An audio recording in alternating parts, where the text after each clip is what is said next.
നമ്മൾ എന്തൊരു കാര്യം ചെയ്യുമ്പോഴും അത് ക്യൂട്ടാക്കാനും ബ്യൂട്ടിഫുൾ ആക്കാനും ഒക്കെ കുറച്ച് സ്റ്റിക്കേഴ്സൊക്കെ അവിടെ ഇവിടെയൊക്കെ ഒട്ടിക്കുമ്പോൾ അടിപൊളിയായിരിക്കില്ലേ. അപ്പോൾ നമ്മുടെ സബ്സ്ക്രൈബേഴ്സ് കുറച്ച് സ്റ്റിക്കേഴ്സ് ഉണ്ടാക്കുമോ എന്ന് നമ്മളോടൊന്ന് റിക്വസ്റ്റ് ചെയ്തിട്ടുണ്ടായിരുന്നു. അപ്പോൾ തീർച്ചയായിട്ടും നമ്മൾ ഉണ്ടാക്കുമല്ലോ. അപ്പോൾ ഞാനത് സ്റ്റിക്കർ ഉണ്ടാക്കാൻ വേണ്ടിയിട്ട് വൈറ്റ് A4 പേപ്പർ എടുത്തിട്ടുണ്ട് കേട്ടോ. അതുപോലെ ഞാൻ എപ്പോഴും പറയാറില്ല, നമ്മളെ പിൻട്രസ്റ്റ് ഉണ്ടല്ലോ, പിൻട്രസ്റ്റിൽ കയറിയിട്ട് കുറച്ച് ക്യൂട്ട് സ്റ്റിക്കേഴ്സ് അടിച്ചു കൊടുത്തപ്പോൾ അടിപൊളിയായിട്ട് ഒരുപാട് സ്റ്റിക്കേഴ്സ് വന്നു കേട്ടോ.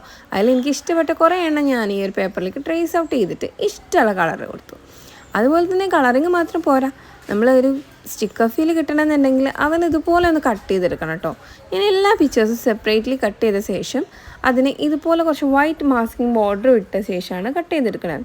കട്ട് ചെയ്യുമ്പോൾ ശ്രദ്ധിക്കേണ്ട കാര്യം വെച്ചാൽ ഈ ഒരു ബോർഡർ നിർബന്ധമായിട്ട് നമ്മൾ വിടണം, അല്ലെങ്കിൽ വെച്ചാൽ സ്റ്റിക്കർ ഫീൽ നമുക്ക് കിട്ടില്ല. അപ്പോൾ എല്ലാ പിക്ചേഴ്സും ഞാൻ ഇതുപോലെ ക്യൂട്ടായിട്ട് കുറച്ച് ബോർഡറൊക്കെ വിട്ടിട്ട് കട്ട് ചെയ്തെടുക്കുന്നുണ്ട് കേട്ടോ. നിങ്ങൾ ഈ കാണുന്ന പോലെ ഇങ്ങനെ കട്ട് ചെയ്യുമ്പോഴാണ് നമുക്കൊന്നും കൂടി ക്യൂട്ടും ബ്യൂട്ടിഫുള്ളൊക്കെ ആയിട്ട് ഫീൽ ചെയ്യുള്ളൂ.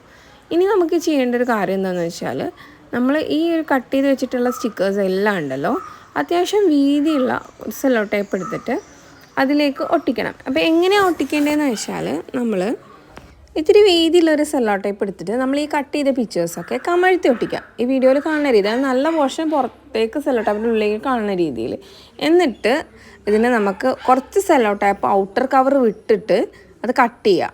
ഞാൻ അത്യാവശ്യം വിട്ടിട്ടുണ്ട്, നന്നായിട്ട് കട്ട് ചെയ്യാനുള്ള ടൈം കിട്ടിയിട്ടില്ല. അത്യാവശ്യം നമുക്ക് കറക്റ്റ് ഒരു ബോർഡർ ലൈൻ പോലെ കട്ട് ചെയ്താൽ മതി, സ്റ്റിക്ക് ഓൺ ആവുന്ന രീതിയിൽ കേട്ടോ. അപ്പോൾ നമുക്കത് നന്നായിട്ട് പേസ്റ്റ് ചെയ്യാൻ പറ്റും. അപ്പോൾ ഞാൻ ഇതുപോലത്തെ ഒരു ഓയിൽ പേപ്പറിൽ എല്ലാ സ്റ്റിക്കേഴ്സും കണ്ടില്ലേ, ഈ ഒരു സ്ട്രോബെറി കട്ട് ചെയ്ത രീതിയിലാണ് നമ്മൾ കട്ട് ചെയ്യാനായിട്ട്. ഇങ്ങനെ കട്ട് ചെയ്ത് എല്ലാ സ്റ്റിക്കേഴ്സും ഒട്ടിച്ചിട്ടുണ്ടെങ്കിൽ ഇത് വർക്കിംഗ് ആണ് നോക്കണ്ടേ.